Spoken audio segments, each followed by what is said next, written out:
Hello engineers, welcome to the new video of the course, and in this particular video we are going to see that what exactly will happen with the atom when we are going to place an isolated atom in a crystal, right? So in the previous few sessions we were dealing with Bohr's law. We saw that Bohr's law is only valid for an isolated atom. Okay, so basically we were just studying the or rather we were just analyzing an isolated atom, wherein what we saw was that energy of each and every shell or each and every orbit, it is different. Okay, and the electrons present in the same orbit will have same energy, as you can clearly see over here.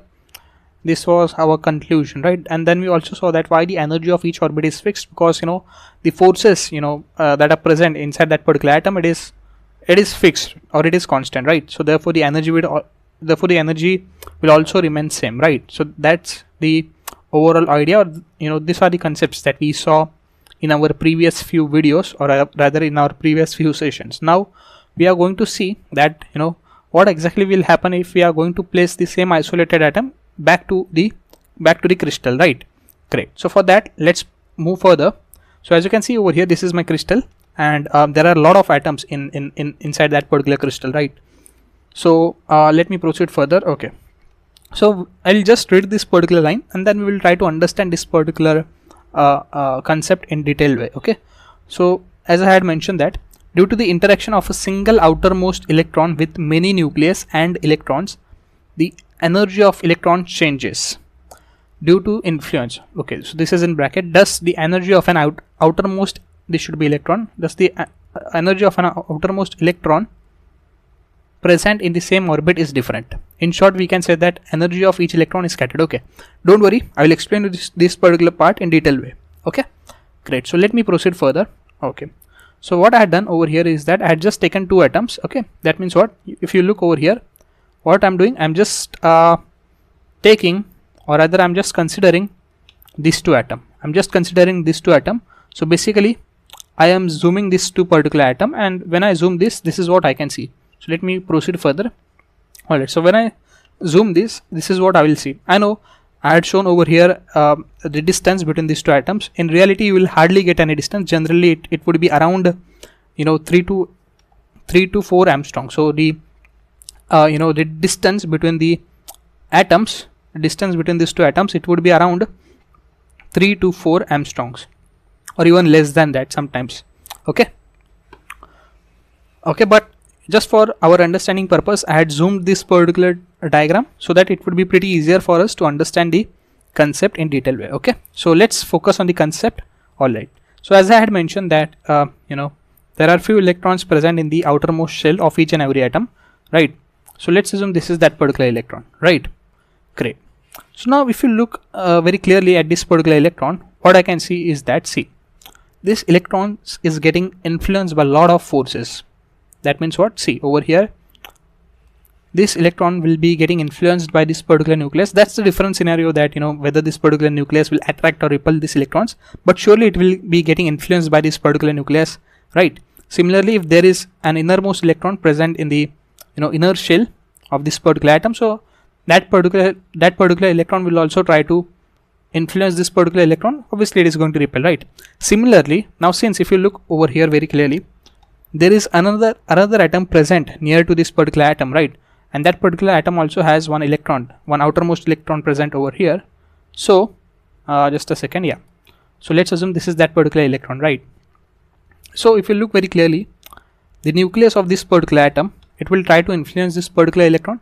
Similarly, the electron of this particular atom will try to influence this particular electron. Okay, so what does that means? That means when we are keeping an isolated atom inside the crystal, okay, when we are keeping this particular isolated atom in a crystal, so the energy of electron is getting disturbed. Okay, the energy of electron, it is getting disturbed, right? So what does that means? That means multiple forces are acting on that particular electron. Again, I will come to that particular point. I will come to this particular point, sorry. So what does that mean? See, I will repeat each and everything one by one.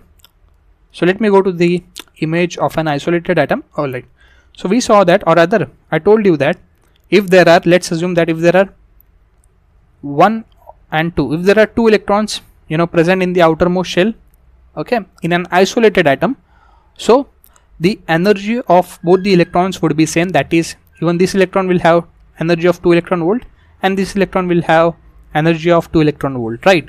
But now, as I had placed this particular atom, or rather isolated atom, in a crystal, so this time the energy of each electron present in the outermost shell will be different. What does that mean? So let's assume if there are 2 more electrons over here, right? If there are 2 more electrons over here, so the energy of these 2 electrons, including this one, that would be totally different.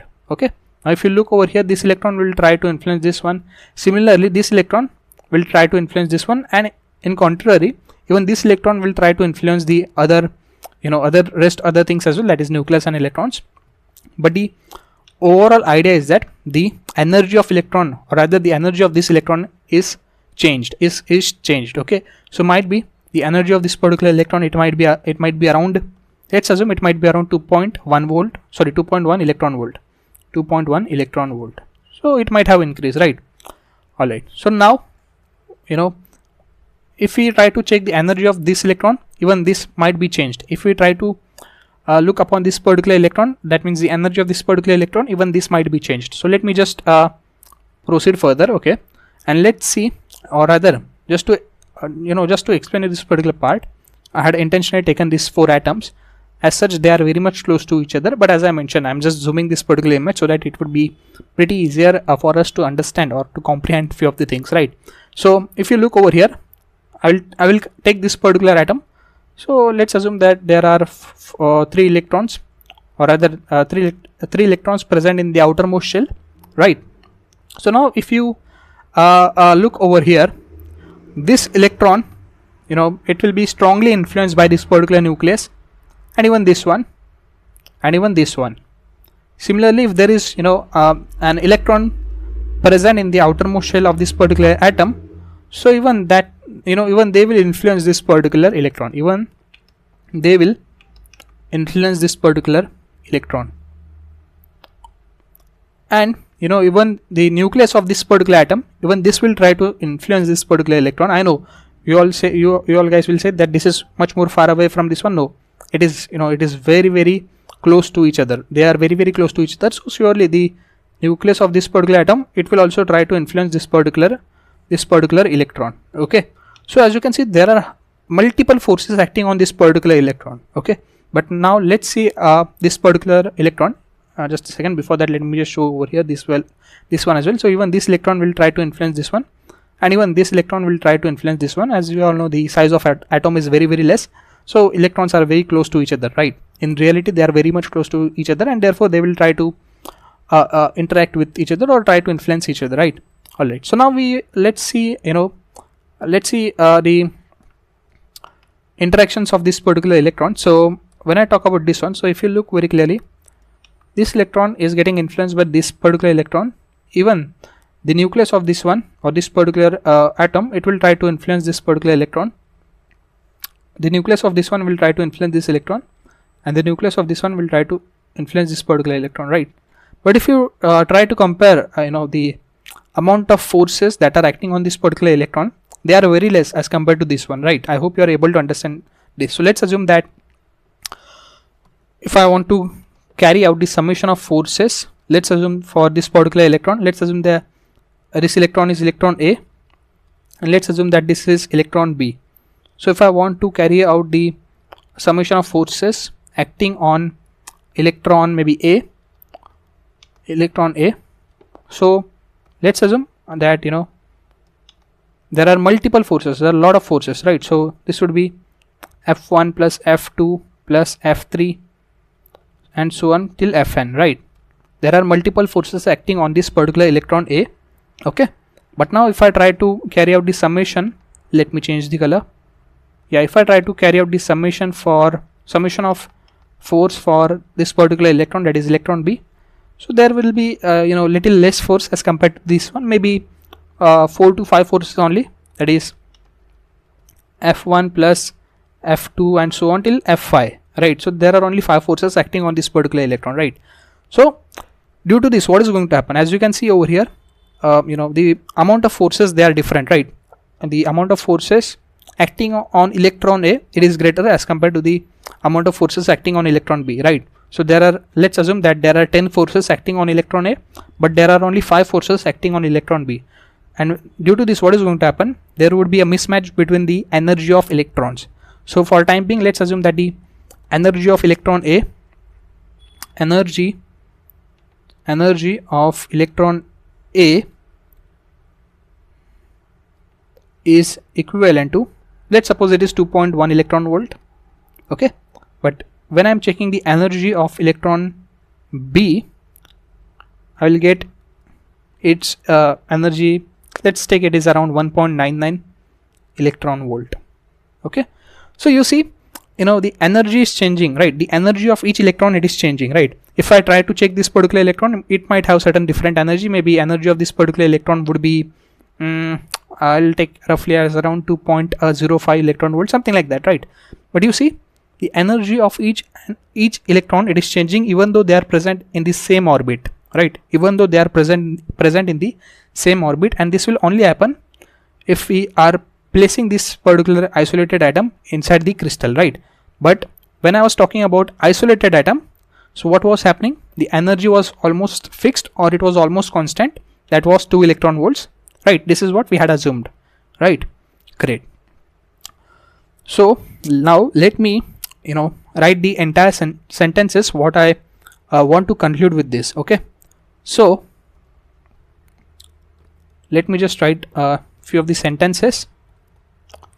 So the very first conclusion that we can draw over here is that when an isolated atom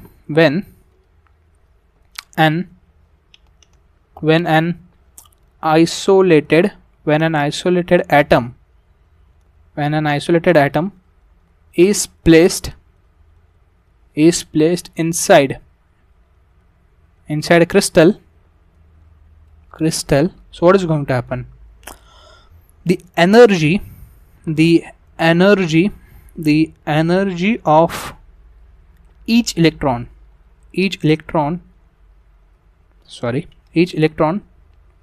present in same shell or orbit, whatever you want to say, present in same shell or orbit, is going to be changed, or it is changed, is different or is changed, right? Whatever you want to say, is different or it is going to be changed. Okay, great. The second point we can conclude over here is that why energy is changing? The energy changes because multiple forces act on single electron. Okay, this is the reason behind that. Why exactly the energy of each electron is changing? Because there are multiple forces, or rather I will write it in this way: the energy of each electron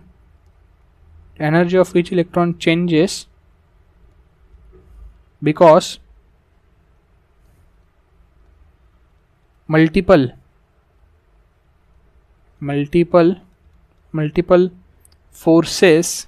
multiple forces act on a single electron, right? Act on a single electron or each electron, whatever you want to say.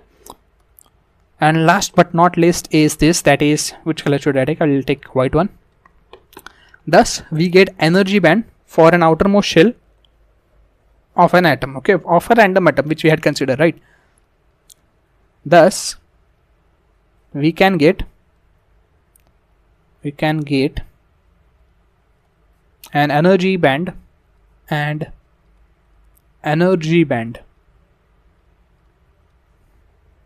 of what?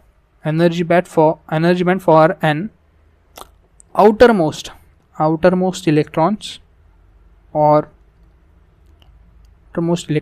outermost shell. Even if you want right shell, that is also fine, of an atom, of that random atom or of an atom, right, which we had considered. Okay, so this is what I wanted to conclude. What does that means?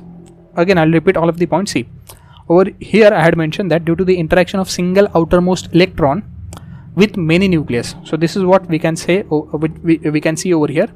This electron is interacting with multiple nucleus. You see 1, 2, 3, 4, right? So it is interacting with 4 nucleus.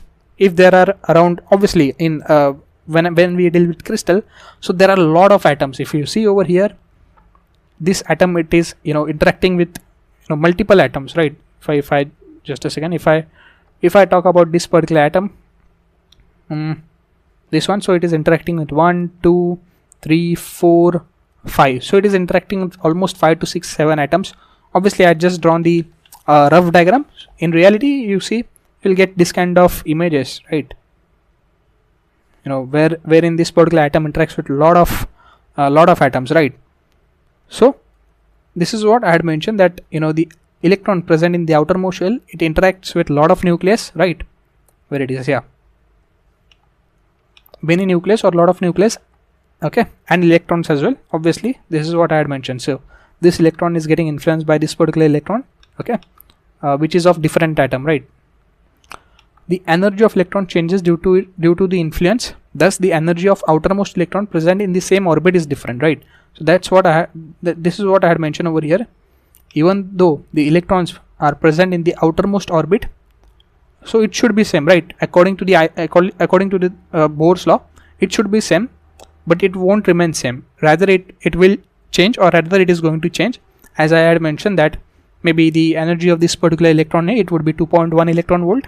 On contrary, the energy of electron B, it would be around 1.99 electron volt. On contrary, this particular electron has energy of around 2.05 electron volt. So you see, there is a difference between the energy of electrons present in the same orbit. So this is what I had mentioned over here, okay. In short, we can say that the energy of electron is scattered. Yes, of course, you see, the energy of this particular electrons, they are not same, and rather they are scattered. Now let's focus on this particular diagram. Although let me tell you that this is not the accurate diagram of energy band diagram, or rather, if whenever you will search on internet, you will get the energy band diagram for n atoms, okay.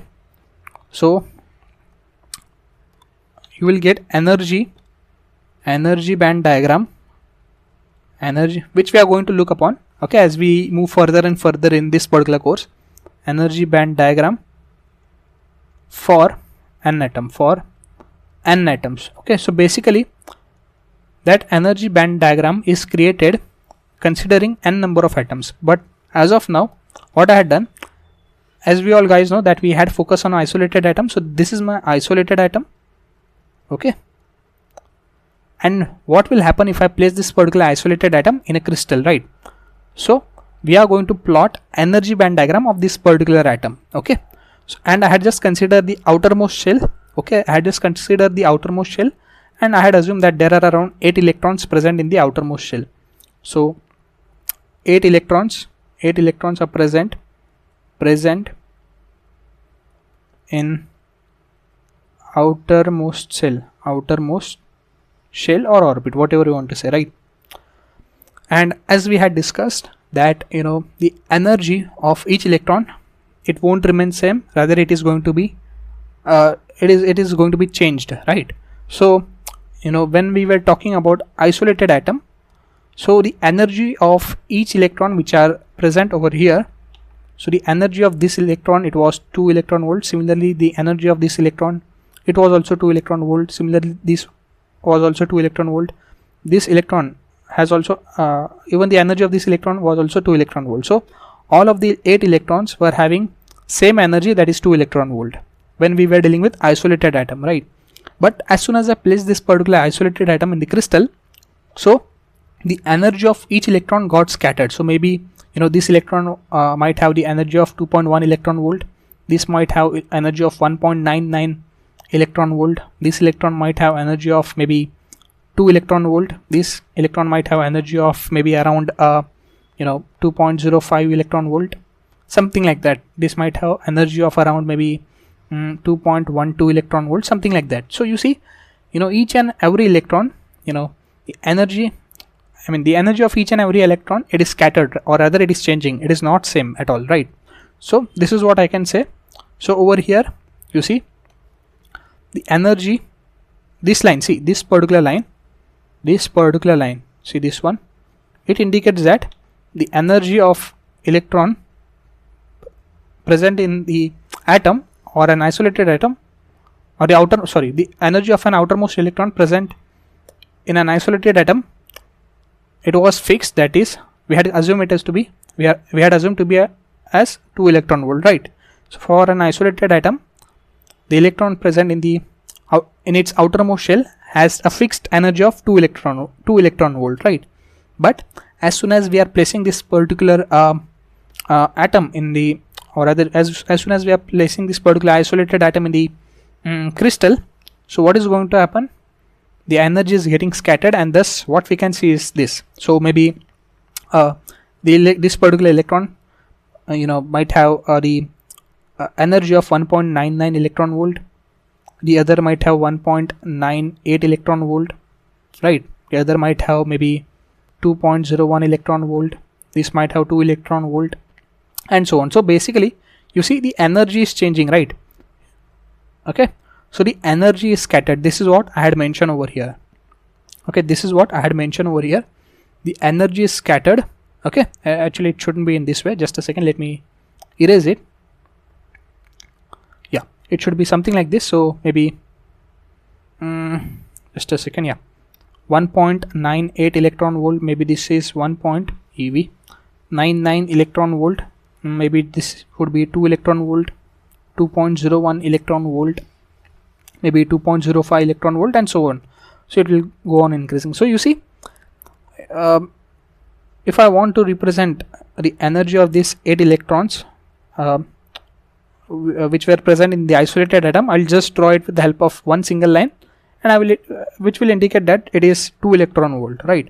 But as soon as I place this particular atom in the crystal, this time I have to draw 8 such line indicating that my energy of all the 8 electrons, that is different, right? It is scattered, or rather the energy of the electrons, it is scattered, and this is why I had shown it in this way. Okay, and basically this is the energy band diagram of a single atom. Okay, so let me just write somewhere over here. I don't know if this is visible to your eyes. So this is energy band diagram. Okay, energy band diagram of a single atom placed in the crystal. Okay, placed in the crystal. Okay, but let me tell you that you won't get this kind of diagram anywhere on the internet. This is from my side only. Okay, so let me tell you that this is not the accurate diagram, because we never focus on the single atom. Okay, if we want to plot energy band diagram, we never focus on the single atom. So this is actually a wrong diagram, but just to explain you the concept, what exactly an energy band diagram is. Okay, I had just taken a single atom and I had just explained you this particular part. Okay, so energy band diagram is nothing but basically we are actually representing the energies of electron present in the atom. Okay, so you see, there are n number of atoms, or rather over here as of now there are 8 electrons. Sorry, there are 8 electrons present in the single atom. So when this particular atom is isolated, this is how we represent. But when it is placed in crystal, this is how we represent. So this is the actual idea of energy band diagram. Okay, so I really hope that you got a bit of idea, or little bit idea about what exactly energy band diagram is. Okay, as I mentioned, this is not the accurate energy band diagram. This is energy band diagram of a single atom, but in reality we won't, or rather we never draw energy band diagram for a single atom. Okay, this is just to explain you the concept. Okay, even on internet you won't get this kind of diagram. Okay, this is just to explain you this particular concept in detail way. Okay, what exactly an energy band diagram is, and apart from that you also understood the things that we concluded, right? Like what exactly will happen if this particular atom is placed in the crystal. We saw that there are multiple forces acting on different electrons present in the outermost shell of that particular isolated atom, right? Due to which the energy won't remain constant. This time it will change, right? But the change would be negligible. If you see, the actual energy was 2 electron volt. Okay, we are getting 1.99 electron volt, 2.1 electron volt. So it would be around the difference would be around 0.5, right? It won't go beyond that. So you should expect the difference from 1.95 electron volt to maybe 2.5 electron volt. Okay, so the difference would be very less. It is negligible, but still the difference is there, right? The energy is changing. Okay, and this is what we had plotted it with the help of energy band diagram. Okay, so I really hope that you understood this particular concept in depth, but still if you have any doubts, if you are facing any difficulties anywhere, it's my request to you, please ask me in the communication section. I will surely help you out there. So thank you for listening me patiently. I'm ending this video over here. Thank you.